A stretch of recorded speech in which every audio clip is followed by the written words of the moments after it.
Praise the Lord. கர்த்தருடைய நாமம் மகிமைப்படுவதாக. இந்த நல்ல நாளிலும் வேதத்தோடு உங்களை சந்திப்பதில் நான் மகிழ்ச்சியாக இருக்கிறேன். இன்று நான் உங்களோடு பேச விரும்புகிற காரியம், பரிபூரண ஆனந்தம் அடைய செய்வார். நாம் வாழ்க்கையில் பார்த்தீங்கன்னா இந்த சந்தோஷம் இருக்கும் அப்படின்னா அது பரிபூர்ணமாக இருக்கிறது இல்லை. நம் வாழ்க்கையில் ஒரு நிம்மதி வரும் அப்படின்னா அது நிரந்தரமாக வருகிறதில்லை. நம்ம எவ்வளவோ நாளில் நாம் சந்தோஷத்திற்காக எதையெல்லாமோ செய்து கொண்டிருக்கிறோம். சிலவங்க மகிழ்ச்சிக்காக நிறைய காரியங்களை செய்கிறாங்க, ஆனால் அவங்க வாழ்க்கையில் மகிழ்ச்சியை பார்க்க முடியாது. நம் வாழ்க்கையில் பார்த்தீங்கன்னா சில நேரங்களில் சந்தோஷத்திற்காக பணம் செலவழிப்பாங்க, சமயம் செலவழிப்பாங்க, அதே மாதிரி நிறைய காரியங்களை அதற்காக பண்ணுவாங்க.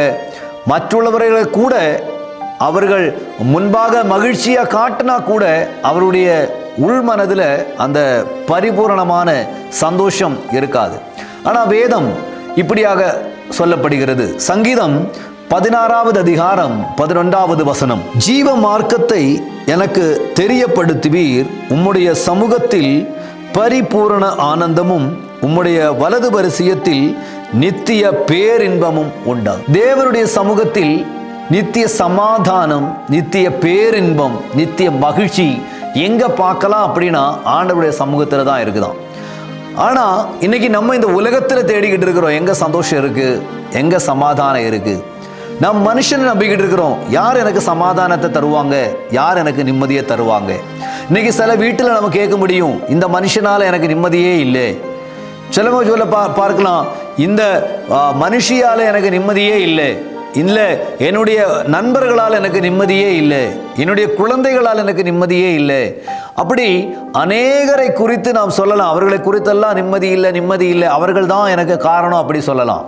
ஆனால் ஆண்டவர் சொல்கிறார், மனிதனிடத்திலோ நம்முடைய மற்ற உறவினர்களிடத்திலோ சந்தோஷத்திற்கோ சமாதானமோ நமக்கு நிரந்தரமான ஒரு நிம்மதியை தர அவர்களால் கூடாது. ஆனால் வேதம் சொல்கிறது, தேவனுடைய சமூகத்தில் அவர் நித்திய சமாதானமும் சந்தோஷமும் பேர் மகிழ்ச்சியும் இருக்கிறதாம்.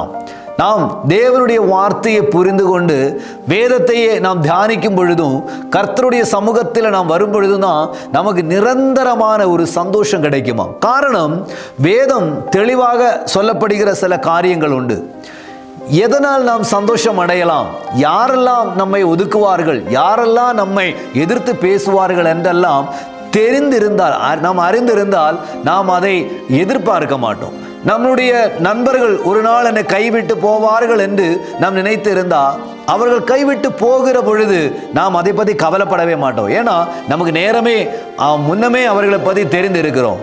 அவர்கள் எனக்கு சந்தோஷத்தை தர முடியாது என்று நாம் நினைத்திருக்கிற போதே அவர்கள் அது சந்தோஷத்தை தர முடியாமல் போனால் நாம் கவலைப்பட மாட்டோம். ஏன் கேட்டால் அது ஒரு நிரந்தரம் அல்ல என்று நாம் அறிந்திருக்கிறோம். ஆனால் ஒரு மனுஷன் எனக்கு என் வாழ்க்கையில் எல்லாமே அவர் தான் என் சந்தோஷம், அவங்க தான் என்னுடைய எல்லாமே அப்படி நினச்சிக்கிட்டு இருப்போம். கடைசியில் அவங்க கைவிட்டு போகும்போது தான் நம்முடைய மனம் உடைந்து போகிறதை நாம் பார்க்க முடியும். அப்படியாக சிலரை நிறைய பேரை நான் பார்த்திருக்கிறேன். அப்படி சிலர்கள் நம்பி, மனிதனிலை நம்பி அவர்கள் வாழ்க்கையில் அநேக உபத்திரவங்களும் நிம்மதி இல்லாமல் வாழ்கிறதை நமக்கு பார்க்க முடியும். ஆனால் ஆண்டவர் சொல்கிறார், அவருடைய சமூகத்தில் உங்களுக்கு நித்திய சமாதானமும், அவருடைய சமூகத்தில் உங்களுக்கு பரிபூரண ஆனந்தமும் இருக்கு என்று வேதம் சொல்கிறது. அந்த பரிபூரணமான ஆனந்தம் உங்களுடைய குடும்பத்தில் வர வேண்டுமா? அந்த பரிபூரணமான சந்தோஷம் உங்களுடைய வாழ்வில் வர வேண்டுமா? பைபிள் சொல்லுகிறது, தேவனுடைய சமூகத்தில் மட்டும்தான் உண்டு. அதனால மற்ற எங்கேயும் போய் தேடி போகாதீங்க. ஆண்டவருடைய சமூகத்தில் இந்த காலையில் நீங்க காத்திருங்க. ஆண்டவர் உங்களை பரிபூரண சந்தோஷத்தோடு நடத்த அவர் உண்மையுள்ளவராக இருக்கிறார். நான் உங்களுக்காக ஜெபிக்கிறேன். என்னோடு சேர்ந்து ஜெபிப்பீர்களா?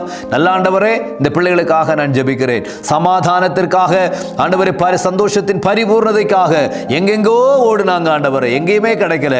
ஆனா உங்க சமூகத்தில் இருக்குது என்று அறிந்து உமது சமூகத்தில் தேடி வந்திருக்கிறாங்க. இவர்களை சந்தோஷப்படுத்துங்க, இவங்களை பலப்படுத்துங்க. இந்த நாள் முழு மகிழ்ச்சியாக்கி கர்த்தர் மாற்றுங்க. என் கர்த்தர் அப்படி செய்வதற்காக நன்றி. இயேசுவின் நாமத்தில் உமது பிள்ளைகளை ஆசீர்வதிக்கிறேன் எங்கள் நல்ல பிதாவே. ஆமென். God bless you.